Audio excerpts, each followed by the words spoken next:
Bonjour à tous et bonjour à toutes et bienvenue à ce webinaire organisé dans le cadre du Salon Go, Salon de la création et reprise d'entreprise, 12e édition. Un dirigeant d'entreprise ne doit pas négliger sa couverture sociale. Au titre de ses fonctions dans sa société, le chef d'entreprise s'acquitte des cotisations sociales qui lui permettent de bénéficier d'une couverture en cas d'aléa de la vie. Appréhender le statut social du dirigeant, connaître les prestations, s'assurer une protection sociale efficace et préserver sa famille pour la retraite, la prévoyance, la maladie. Voici tout ce qu'il faut savoir sur l'importance de la protection sociale du dirigeant d'entreprise. Grâce à l'intervention de Madame Karine Mansuy de Acoris Mutuel, qui est avec nous et que je remercie vivement. Nous vous invitons à poser vos questions via le chat qui est à votre disposition. Vous le trouverez en haut. Il s'agit des deux petites bulles avec le point d'interrogation. Donc, n'hésitez pas à poser vos questions. Nous les traiterons bien sûr à l'issue de cette présentation. Je vous précise également que cette visioconférence est enregistrée et que vous pouvez la retrouver très prochainement sur les chaînes YouTube de la CCI et de la CMA. Je vais maintenant laisser la parole à Madame Karine Mansuy, nous parler de l'importance de la protection sociale du dirigeant d'entreprise. Eh bien, Karine, c'est à vous. Merci Carole. Eh bien, effectivement, nous allons aborder un sujet qui est important, même s'il n'est pas toujours pris en compte dès le début de la création d'entreprise, qui est la protection sociale du dirigeant en fonction du choix de statut juridique. Alors, devenir dirigeant, ça aura forcément un impact sur votre protection sociale, finalement, quel que soit le statut juridique que vous allez choisir. On va regarder donc ce matin dans cette conférence ce que deviendra votre sécurité sociale en fonction de ce choix de statut, mais aussi comment vous serez indemnisé si malheureusement vous étiez confronté à un arrêt de travail. Est-ce que vous êtes indemnisé et combien? Et encore une situation encore pire, si malheureusement vous étiez dans une situation avec un décès, comment votre famille se trouverait protégée? Alors, votre sécurité sociale va dépendre de plusieurs critères, enfin de plusieurs choix aussi. Le premier, ça va être le choix de la forme juridique de l'entreprise, donc le statut juridique de votre entreprise, qui va déterminer ou pas déjà d'emblée le choix de la protection sociale. Mais ça peut être aussi lié à votre position de dirigeant, par exemple si vous êtes associé ou pas, le nombre de parts que vous avez dans l'entreprise, si vous avez la fonction de gérant. Mais également, le nombre d'associés peut déterminer aussi votre sécurité sociale en fonction effectivement de ce critère. On trouve donc deux catégories. La première catégorie, ça va être le travailleur non salarié qui sera donc couvert par la sécurité sociale des indépendants. Vous entendrez souvent parler de la SSI, sécurité sociale des indépendants. Vous avez en dessous donc les catégories qui vont être sous cette protection sociale de travailleurs non salariés. On trouve l'entrepreneur individuel, le micro-entrepreneur, on trouve également le gérant d'une EURL. On va trouver aussi dans la SARL certaines catégories et comme là vous pouvez voir avec la partie qui est en assimilé salarié, eh bien en SARL c'est la forme juridique où on a le plus souvent des personnes qui peuvent se retrouver soit dans la situation de travailleurs non salariés, soit dans la situation de assimilés salariés, donc souvent un assimilé salarié qu'on va considérer comme un cadre. Et puis vous avez la dernière catégorie, la SAS-SASU, qui va se retrouver, elle, dans la protection sociale d'assimilés salariés en tant que cadre. Donc, vous voyez qu'on a deux protections sociales possibles, le travailleur non salarié et l'assimilé salarié. Et donc, on les comparera tout au long donc, de cette intervention. Dans le travailleur non salarié, on décrochera à chaque fois la micro-entreprise qui a un fonctionnement un petit peu différent, même si elle dépend bien de la sécurité sociale des indépendants. Alors, première étape, regardons donc quels vont être vos remboursements de base, c'est-à-dire ce qu'on appelle à la Sécu les prestations en nature, en fait, qui remboursent un médecin, un pharmacien, une hospitalisation. Les remboursements, en fonction de votre protection sociale, vont être soit dans le régime général, c'est la partie que vous avez en bleu, soit dans la partie régime local Alsace-Moselle, qui pourra toujours être une protection sociale atteignable si vous aviez choisi, par exemple, la position d'assimilé salarié et que vous exercez bien sur le territoire d'Alsace ou de Moselle. On peut continuer de cotiser donc au régime local Alsace-Moselle, mais uniquement sous la forme d'assimilés salariés, soit parce qu'on est un gérant minoritaire, par exemple, en SARL, soit sous la forme SAS-SASU. Cependant, on oublie souvent que le régime local Alsace-Moselle, c'est pas du tout un régime gratuit pour les Mosellans. Déjà, il ne s'adresse qu'aux salariés du privé en Alsace-Moselle, mais en plus, il a un coût. Donc, on pourrait parler finalement de complémentaire santé obligatoire, puisque sur la fiche de paye, entre les charges, le salaire brut et le salaire net, on a une cotisation supplémentaire de 1,30% pour avoir une protection sociale de base à 90% au lieu de 60-70% comme le régime général. Toutes les autres formes juridiques, la micro-entreprise, le URL, l'entreprise individuelle classique, le gérant majoritaire ou les personnes qui sont en collège de gérance majoritaire sous la SARL, vont dépendre du régime général de sécurité sociale. Donc là, vous pouvez constater que ça fait quand même une grosse baisse dans les prestations. Et le poste à surveiller, c'est le poste hospitalisation. Contrairement à ce qu'on pense, c'est pas forcément l'optique et le dentaire qui peut vous coûter le plus cher si vous n'avez pas de mutuelle. C'est bien l'hôpital, puisque une journée d'hospitalisation coûte en moyenne 1 600 €. Donc, si vous devez être pris en charge qu'à 80%, ben, vous aurez une dépense par jour minimale de 320 €. Donc, si on hospitalise 8 jours, je vous laisse imaginer ce que ça fait sur votre trésorerie sans avoir une mutuelle qui couvre cette dépense au moins à 100%. Il faudra penser à mettre à jour votre carte vitale. La carte vitale, on la garde toute sa vie au final, si on la maintient bien à jour, puisqu'elle ne dépend pas de votre caisse de sécu. Tout le monde aujourd'hui en France a une sécurité sociale au final. Et donc cette carte vitale, il suffit de l'adapter à tout changement de situation. Et donc la création d'entreprise est un changement de situation, donc elle devra être mise à jour. Deuxième sujet important, on va regarder donc ce qui se passe en arrêt de travail. Donc ça, c'est un sujet que vous maîtrisez beaucoup moins, l'arrêt de travail, que la sécurité sociale classique. Parce que quand on est salarié, qu'on vient du privé, pas si vous avez été luxembourgeois, à la limite, vous en êtes un petit peu plus peut-être chargé. Mais en tout cas, quand on est salarié dans le privé en France, on ne s'occupe pas du tout finalement de sa protection sociale complémentaire. L'employeur déjà a l'obligation de vous mettre en place une mutuelle d'entreprise obligatoire. Vous pouvez refuser, vous, d'y adhérer, mais la plupart du temps, vous êtes inscrit dans cette mutuelle obligatoire. Et donc, vous n'avez pas à aller souscrire une mutuelle vous-même.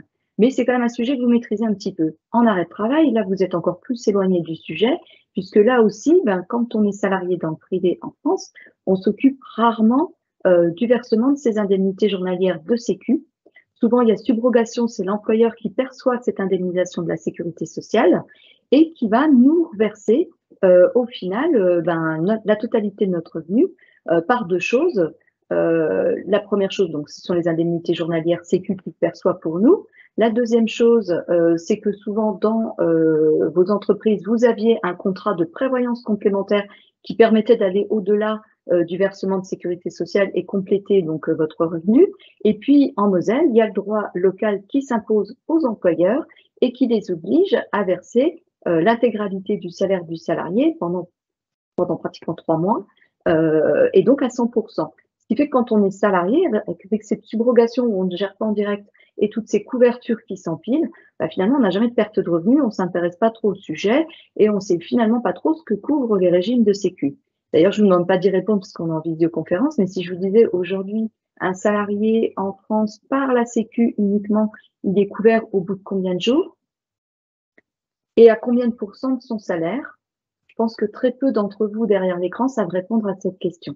Du coup, on va regarder aujourd'hui le fond du sujet sur l'arrêt de travail pour que vous puissiez vous documenter complètement sur le sujet une fois que vous serez à votre compte, quel que soit le statut juridique.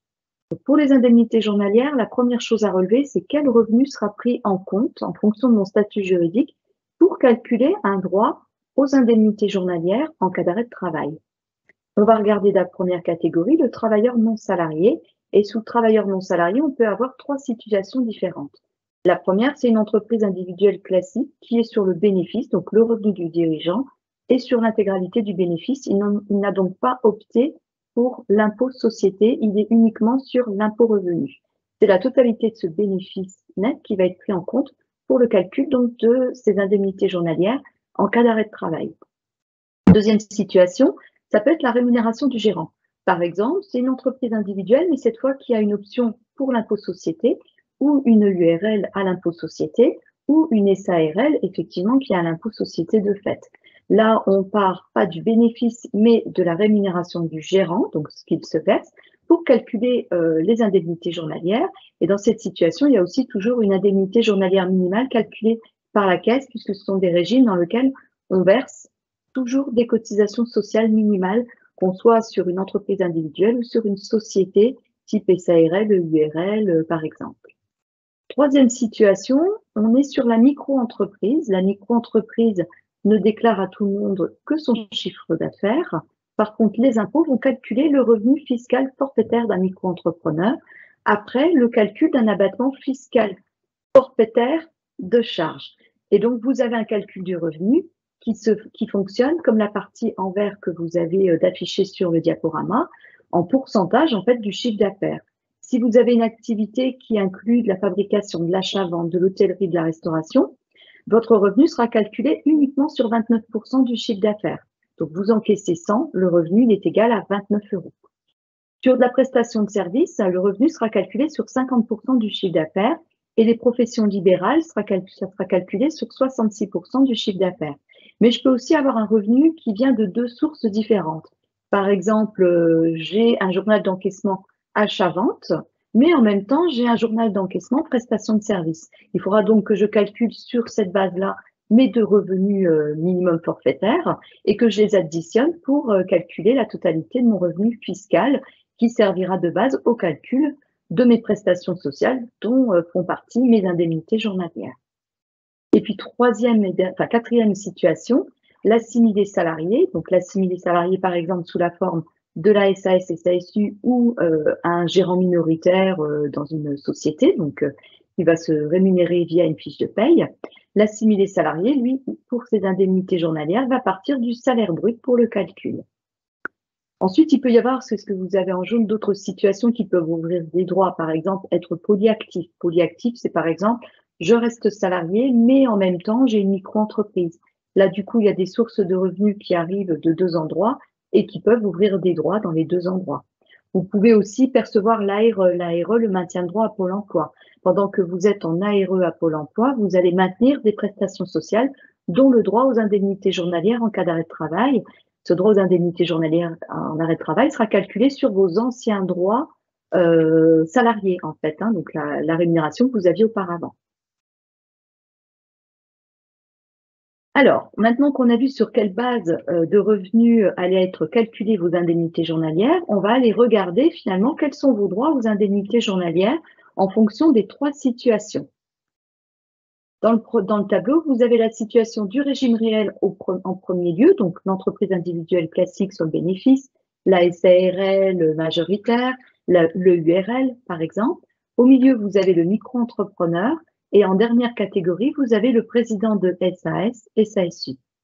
Je reviens donc sur la première catégorie, le TNS au régime du réel. Vous voyez qu'à chaque fois, il y a des conditions d'affiliation pour les trois d'ailleurs. Là, il faut être affilié au moins 1 an donc pour percevoir des droits. Cette condition-là, elle ne s'applique pas si vous avez maintenu des droits dans votre ancien régime et notamment si vous êtes en ARE. Tout le temps où vous êtes en ARE, vous faites du maintien de droits aux prestations sociales au final, puisque vous restez cotisant pendant toute cette partie où vous êtes en maintien de droit à Pôle emploi. Mais ça pourrait être aussi une situation où je cesse d'être salarié ce soir et je suis indépendant à mon compte demain sans qu'il y ait un seul jour d'interruption. Là aussi, ça permet un maintien de droit pour les prestations dites en espèces, comme l'arrêt de travail, par exemple. Ensuite, les particularités. Au régime réel, je pourrais être un gérant de ma SARL, par exemple, et ne pas me rémunérer pendant le temps où j'ai le maintien de droit à Pôle emploi. Même si je ne me rémunère pas dans ce régime-là, je vais percevoir une indemnité journalière minimale de 24,11 €. Donc, même si je ne me rémunère pas en tant que gérant, je perçois toujours une indemnité journalière minimale. Pourquoi? Parce que c'est un régime dans lequel je vais tout le temps verser des cotisations sociales au minimum dès le début de ma création d'entreprise. Et du coup, dès le démarrage de mon activité, même si je ne me rémunère pas, je vais avoir des droits, dont ce droit aux indemnités journalières. Ça pourrait être la même chose pour le congé de paternité, le congé de maternité, donc toutes les indemnisations de mes prestations en espèces. Le délai de carence, vous pourrez remarquer d'ailleurs si votre regard va d'un tableau à l'autre, que le délai de carence, il est de 3 jours, quelle que soit finalement la situation dans laquelle je serai. On a l'habitude ici en Moselle du premier jour par l'employeur, mais c'est bien l'employeur qui le verse et pas la sécurité sociale.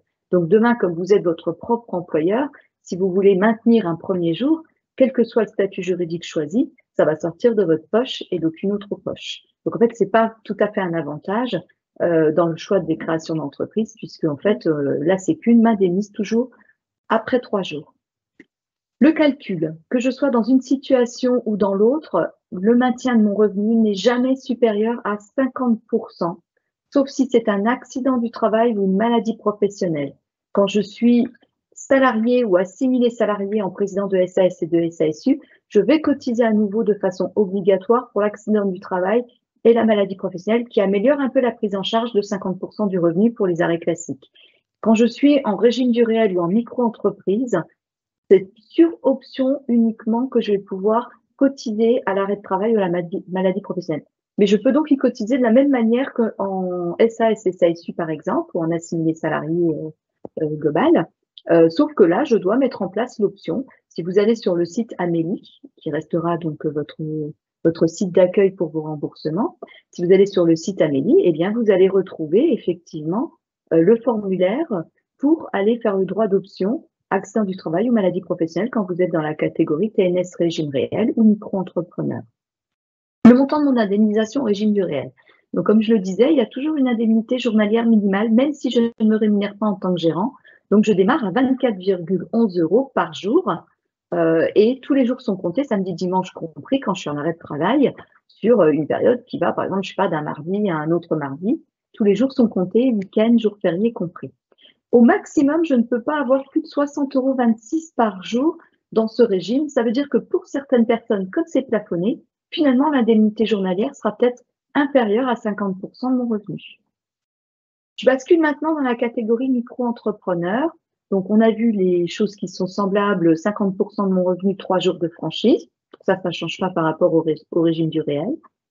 Par contre, ce qui va changer, c'est que là, je dois avoir un revenu fiscal forfaitaire d'au moins 4 113,60 € annuels pour permettre le versement d'indemnités journalières. Donc, au démarrage de l'activité, ce montant-là sera calculé de façon prévisionnelle en fonction de vos premières déclarations, soit mensuelles, soit trimestrielles. Donc, il sera reconstitué pour vérifier au démarrage de l'activité si vous êtes éligible au versement d'indemnités journalières. Mais il faudra que votre revenu fiscal forfaitaire soit au moins supérieur à 4 113,60 €. Sachez aussi qu'en vitesse de croisière, ce montant-là, il n'est pas calculé sur une année, il est calculé sur 3 années en fait. C'est un calcul qui est fait sur 3 années de revenus et 3 plafonds sécu pour calculer le minimum. Donc en fait, c'est glissant, même si ça, c'est bien votre valeur pour 2023. Il faut atteindre 4 113,60 €, même si le calcul, il est fait sur une moyenne de 3 revenus annuels en fait. Si vous n'atteignez pas 4 113,60 €, vous ne percevez aucune indemnité journalière par votre caisse maladie. L'indemnité journalière ensuite dans ce régime va être du coup comprise, donc inférieure forcément au régime du réel, entre 6,03 € par jour et 60,26 € par jour. Il nous reste le président de la SAS et de la SASU. Là aussi, s'il ne se rémunère pas, ben là, il n'y a pas de montant minimum, voilà, ça va être son revenu. Et s'il ne se rémunère pas, eh bien, il ne perçoit aucune indemnité journalière en cas d'arrêt maladie.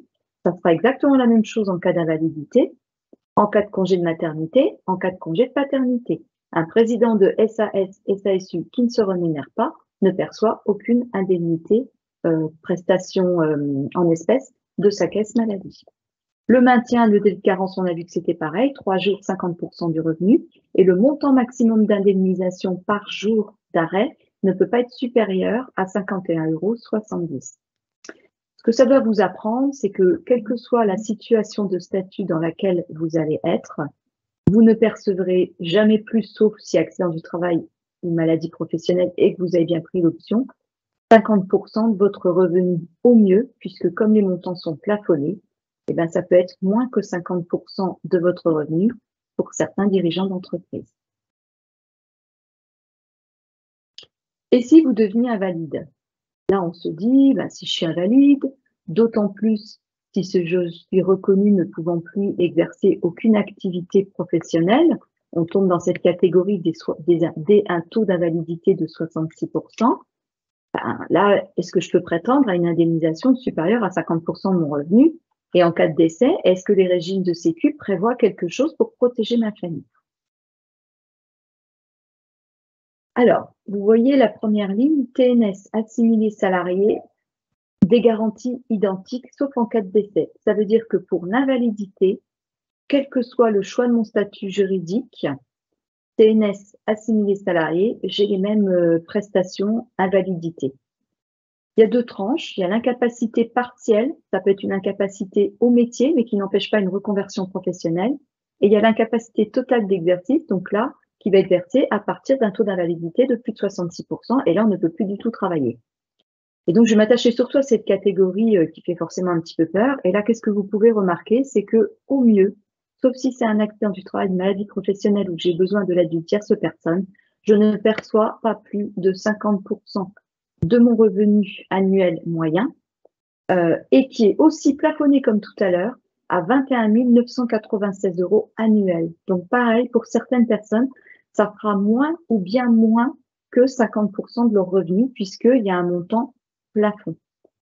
Et donc, vous voyez bien que même si je ne peux plus travailler, ben, pour autant, je ne perçois jamais la totalité de mes revenus par les régimes de sécu. En cas de décès, il y a des couvertures qui existent à la sécurité sociale pour mes proches, qui sont assez fortes pour le travailleur indépendant, puisque vous voyez qu'il y a plus de 8 000 €, plus des capitaux par enfant à charge, plus de 2 000 € par enfant à charge, contrairement à l'assimilé salarié qui a pas de complément pour enfant à charge et donc qui a un montant bien inférieur à celui d'un travailleur non salarié. Ces capitaux d'essai sont versés aux bénéficiaires, donc à vos ayants droit, que sur demande. Donc, il faut être vigilant de penser à faire la demande à la Sécu, malheureusement, quand on est confronté à ces situations-là de vie.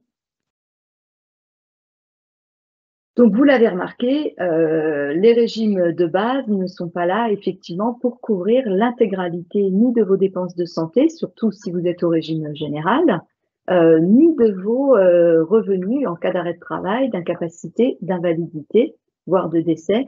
Et donc, comment je fais pour me protéger mieux, comme quand vous étiez salarié et que l'employeur mettait en place votre protection sociale complémentaire, aussi bien pour vos remboursements que pour protéger votre revenu en cas d'arrêt de travail.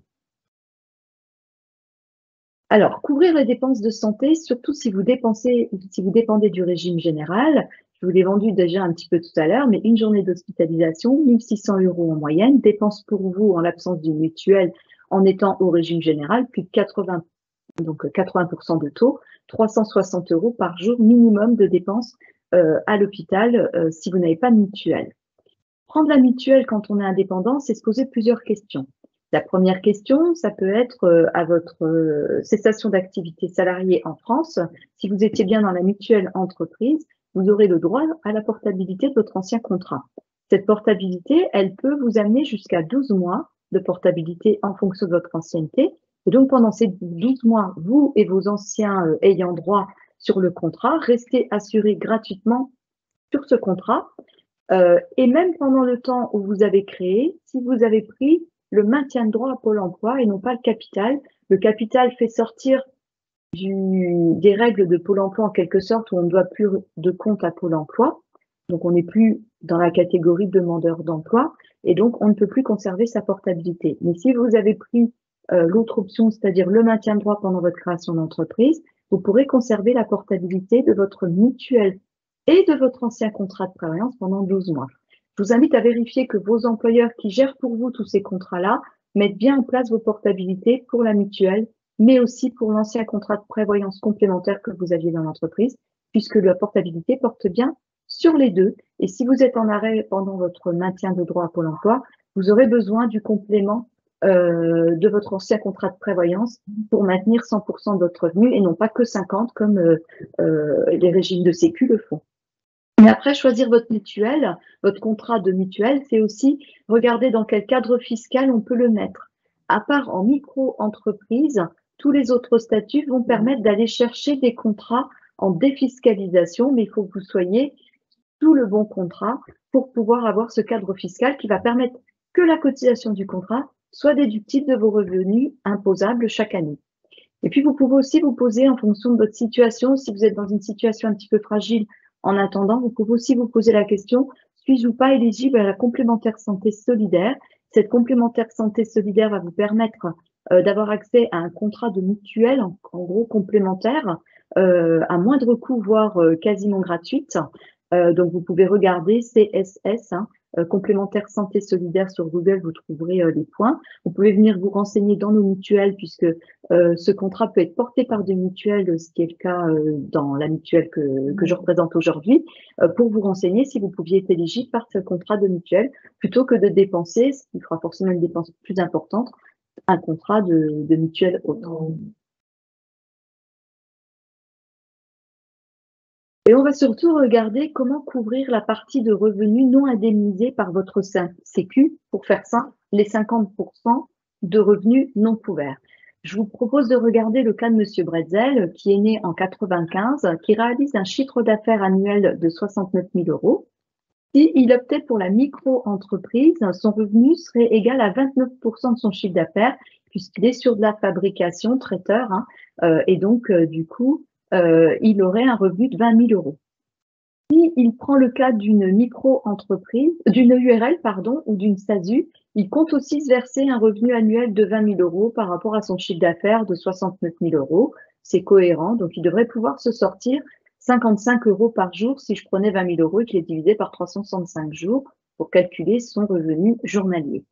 S'il met en place un contrat sous la forme micro-entreprise ou EURL, il va devoir se poser plusieurs questions, même en SASU, pour choisir les garanties du contrat.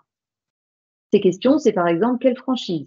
À la Sécu, rappelez-vous, la franchise, c'est 3 jours, mais là aussi, on peut choisir la franchise. Bien entendu, plus vous attendez pour être indemnisé, moins vos contrats coûtent cher. Et en fait, c'est un calcul, risque et prime d'assurance, en fait, qu'il faut faire.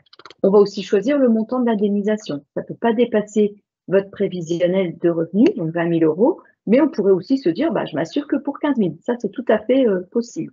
On va choisir le montant des capitaux d'essai ou de garanties supplémentaires, comme par exemple des garanties rente éducation, rente dépendance, mais ça pourrait être aussi des contrats frais généraux qui assurent tous les frais fixes que vous avez quand vous n'êtes pas au travail parce que vous avez un accident, une maladie ou une hospitalisation. Et surtout, on va regarder dans quel cadre fiscal à nouveau on peut accueillir ce contrat pour essayer à chaque fois de rendre défiscalisables les cotisations du contrat.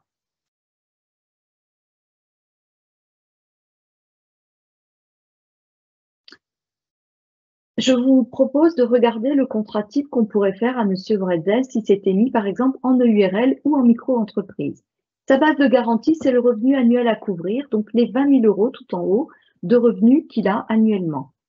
Monsieur Bretzel, lui, va choisir une franchise en cas de maladie de 30 jours, donc il attend un certain temps avant que le contrat se déclenche, mais c'est un choix aussi pour faire baisser le coût du contrat.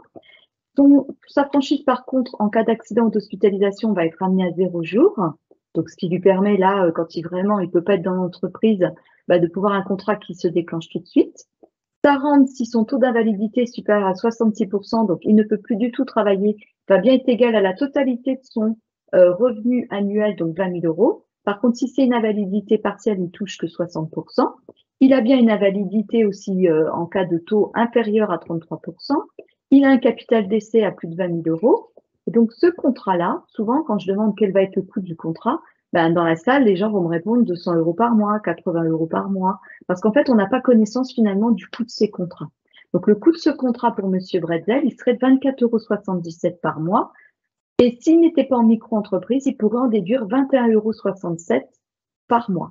Donc, en fait, il est quasiment en totalité défiscalisable grâce à un dispositif qui s'appelle la loi Madelin. Et je vous ai affiché le site en bas, loimadelin.com, facile à retenir. Si par contre, il avait opté pour la SAS et SASU, on va faire exactement le même contrat au niveau des franchises, au niveau, on peut faire des choses similaires au niveau capital d'essai, mais par contre, tout va être en pourcentage du salaire. 80% du salaire brut, ça veut bien dire 100% de mon salaire net, puisqu'il aura plus de 20% de charges salariales. En cas d'invalidité totale et définitive, il a bien 86% de son salaire brut, 100% de son net. Il a bien des garanties d'essai. Et ce contrat-là va être exprimé en totalité, même en cotisation, en pourcentage du salaire. Donc, sa cotisation serait de 1,50% du salaire brut, ce qui représente là aussi à peu près, sur 20 000 euros de revenus, 25 euros par mois. Donc, vous voyez qu'on est dans une forme un peu différente, puisque là, on est en pourcentage du salaire, mais finalement, on est sur une protection qui ressemble, un coût qui ressemble. On fait la même chose, à peu près au même coût, mais c'est la forme du contrat qui est un petit peu différente. Je vous rappelle qu'en SAS et SASU, tant qu'il n'y a pas de fiche de paye, on ne peut pas faire partir ce contrat-là, alors que dans les deux autres formes, la micro-entreprise ou le régime du réel, on peut faire partir le contrat dès le démarrage. Et ça a un intérêt parce que contrairement à la part mutuelle, la part remplacement du revenu chez les assureurs dans les mutuelles sera soumis à un questionnaire médical. Donc, plus tôt vous pouvez le faire, plus tôt vous passez l'étape médicale, plus tôt vous serez tranquille sur la possibilité de mettre en place ce contrat-là et de bien assurer 100% de votre revenu, quel que soit finalement voilà, ce qui va se passer par la suite. Voilà, je sais que c'est pas évident sur une petite conférence de 30 minutes de vous donner tous ces éclairages. L'idée, c'est qu'il se soit allumé quelques lumières et que vous disiez « Ah, attention, ça, je dois faire attention ou je dois recomparer ». Vous pourrez me retrouver ainsi que mes collègues sur le salon physique du 24 novembre à la Chambre de métier de Metz. Donc, je serai présente, je peux à nouveau répondre à vos questions, vous éclairer. Et bien sûr, vous pouvez, je vous ai affiché mes contacts.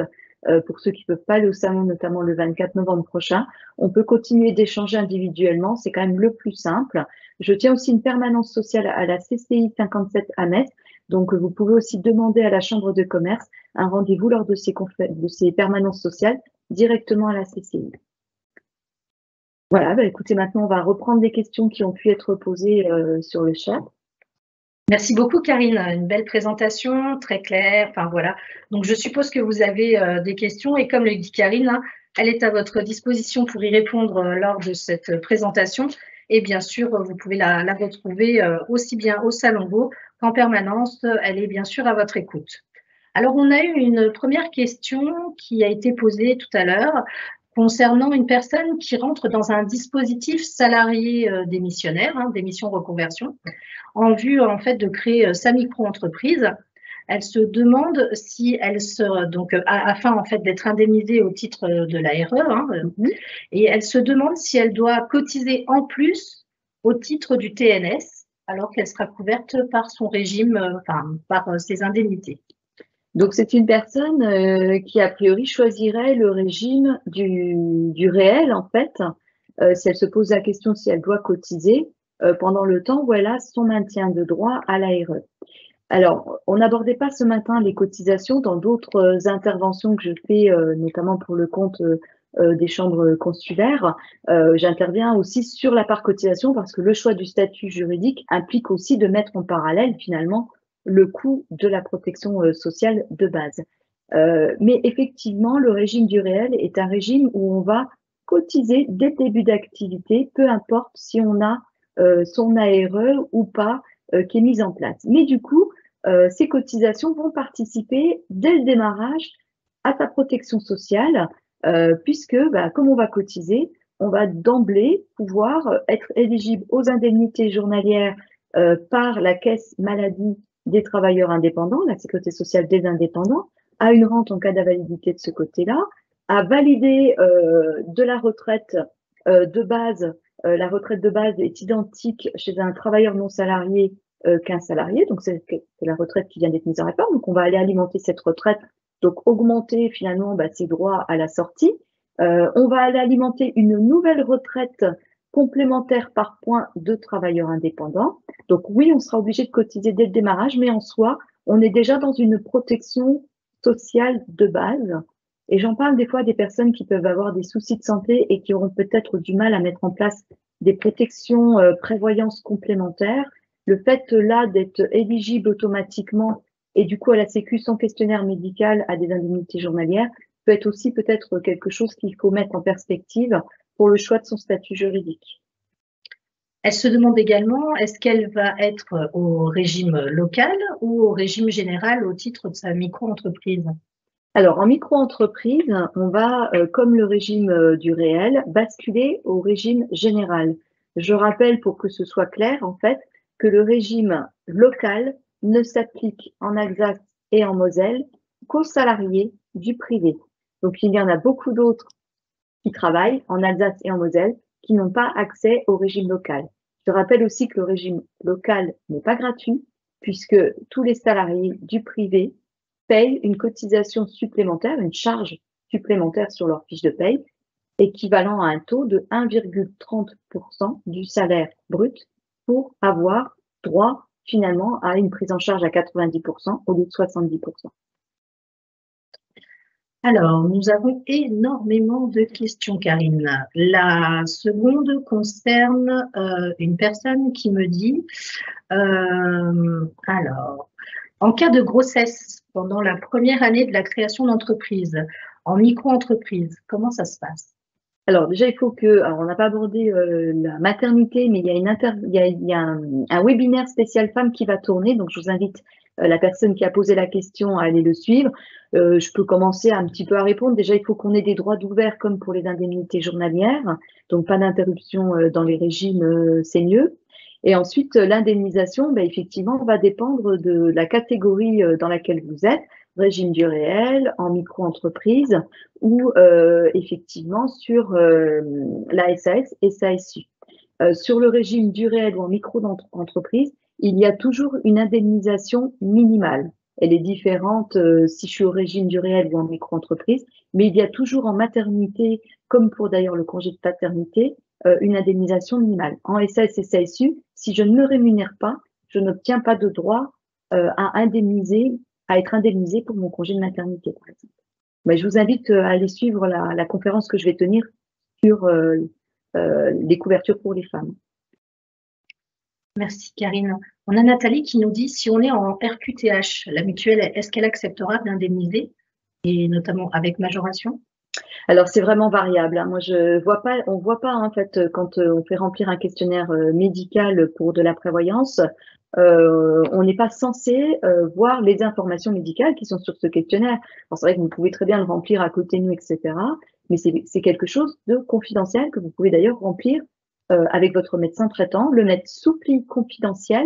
Et nous, c'est adressé, enfin, quand je dis nous, c'est toute assurance, hein, c'est adressé à des médecins conseils. Ces médecins conseils prennent une décision qui peut être de 4 ordres, en fait, hein, accord, refus. Effectivement, on peut être refusé partout d'ailleurs, hein, majoration de cotisation, ou ça peut être aussi une exclusion de garantie pour une pathologie, par exemple, où à chaque fois qu'il y aura marqué sur l'arrêt de travail cette pathologie, ben, cette pathologie-là ne permettra pas une indemnisation, mais tout le reste peut être couvert. Et ça, nous, on le reçoit pas. C'est-à-dire qu'on n'a jamais le motif de l'exclusion, du refus ou de la majoration de cotisation. Vous seul êtes en droit de demander par l'intermédiaire de votre médecin la décision médicale, le pourquoi du comment. On ne le sait pas. Donc, moi, je pourrais même pas vous répondre ce qui peut amener à une exclusion de garantie ou voilà. Alors, nous avons une question également d'une personne qui nous dit, voilà, je bénéficie actuellement de la mutuelle de mon ancien employeur. Je suis en micro-entreprise. Est-ce que je dois prendre une mutuelle maintenant ou est-ce qu'elle doit attendre la fin de son contrat qui est dans environ 1 an? Alors, c'est une personne, je suppose, polyactive, puisqu'on parle d'un contrat qui se termine dans 1 an. Je pense qu'elle a peut-être la portabilité, oui, de son ancien employeur concernant sa mutuelle. C'est peut-être ça, voilà, oui. La portabilité pendant 1 an. Si vous êtes en micro-entreprise, la micro-entreprise ne permet jamais d'être dans du réel. On est toujours dans du forfaitaire, donc ne permettra jamais d'avoir un avantage fiscal, en fait, par exemple, sur sa mutuelle, sur sa prévoyance. Et puis, si vous avez la portabilité, aucun intérêt d'aller dépenser pour le moment un coût supplémentaire pour prendre une mutuelle. Il faut attendre la fin de votre portabilité pour prendre effectivement un contrat de mutuelle et regarder à ce moment-là, même si vous n'êtes pas éligible à la complémentaire santé solidaire, avant de prendre une mutuelle qui sera forcément plus chère, surtout que là, vous serez passé au régime général. On est habitué aux tarifs des mutuelles au régime local, mais en micro-entreprise, ça sera le régime général. Donc forcément, la mutuelle va coûter quand même plus cher que ce que vous aviez l'habitude de voir passer peut-être en cotisation. Donc profitez de votre portabilité. Tant que vous êtes en maintien de droit à Pôle emploi et que vous êtes en micro-entreprise, vous y avez droit et vous verrez après pour prendre un contrat. On a Émilie qui nous dit « Moi aussi, je suis en micro-entreprise et je suis affiliée à mon époux pour la partie mutuelle. Est-ce que j'ai intérêt à souscrire un contrat de mutuelle prévoyance complémentaire en tant qu'indépendante ?» Pas forcément, parce que en fait, comme là, pareil, hein, même le sujet tout à l'heure, il n'y a pas de possibilité de récupérer quelque chose fiscalement. Donc, un contrat individuel, un contrat sur un conjoint, etc., peut être tout à fait adapté. Merci Karine. Notre première question qu'on avait au départ ne s'y retrouve pas vraiment. Elle veut savoir quand on est en micro-entreprise, est-ce qu'on est au régime local ou on est au régime Alsace-Moselle? Alors, en fait, quand on est au régime local ou en régime général, plutôt. Oui. Au régime général, hein. Oui. Quand on est c'est une micro-entreprise, hein, oui, oui, voilà. Quand on est en micro-entreprise, on va basculer au régime général de sécurité sociale. Je rappelle une dernière fois, le régime local Alsace-Moselle ne s'applique qu'aux salariés du privé. Donc forcément, un agriculteur à son compte, exploitant agricole, un travailleur indépendant, qui soit en micro ou pas en micro, un étudiant par exemple, hein, un fonctionnaire d'État, etc., etc., même s'ils habitent en Moselle, sont au régime général. Ils ne sont pas au régime local. Après, des fois, vous avez des situations où les gens conservent le régime local alors qu'ils ont créé un certain temps. Ben, c'est sans doute les temps aussi de mise à jour par la Sécu du dossier. Mais voilà, rappelez-vous que ce sera le régime général associé à la micro-entreprise. Donc, on nous dit, quand on est polyactif, d'une façon générale, il vaut mieux faire jouer la mutuelle de l'employeur, quoi. Ah oui, forcément, puisque si vous êtes polyactif salarié en plus en Moselle, vous avez le régime local en cotisation obligatoire sur votre fiche de paye, donc autant en profiter. Il faudra être très vigilant lors de votre immatriculation, si c'est pas trop tard pour la personne qui pose la question. Il faut bien inscrire sur l'immatriculation « Je reste simultanément salarié » pour que vous ne soyez pas basculé à la réception du document au régime général et après, il faudra tout redéconstruire dans l'autre sens. C'est faisable, hein, puisque on peut opter pour une caisse ou pour l'autre quand on dépend des deux, mais autant ne pas avoir ça à faire, c'est toujours plus embêtant. Donc, mettez bien « Je reste simultanément salarié », ça vous permettra de continuer de bénéficier de votre régime local Alsace-Moselle, de votre mutuelle d'entreprise, et vous n'aurez juste à assurer la prévoyance maintien de revenus sur la part de chiffre d'affaires que vous avez en micro-entreprise.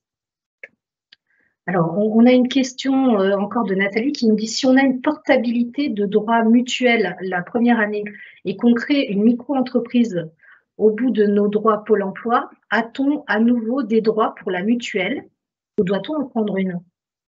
Alors, une fois que vous perdez votre ARE, je crois que c'est ça la question, votre maintien de droit à Pôle emploi, vous n'êtes plus considéré comme demandeur d'emploi et vous perdez votre portabilité, même si vous restez des mois de portabilité. Nous avons encore une question de Nathalie. Nathalie qui nous parlait de sa situation en tant que RQTH. Elle dit « Comment faire si il y a des refus partout ?»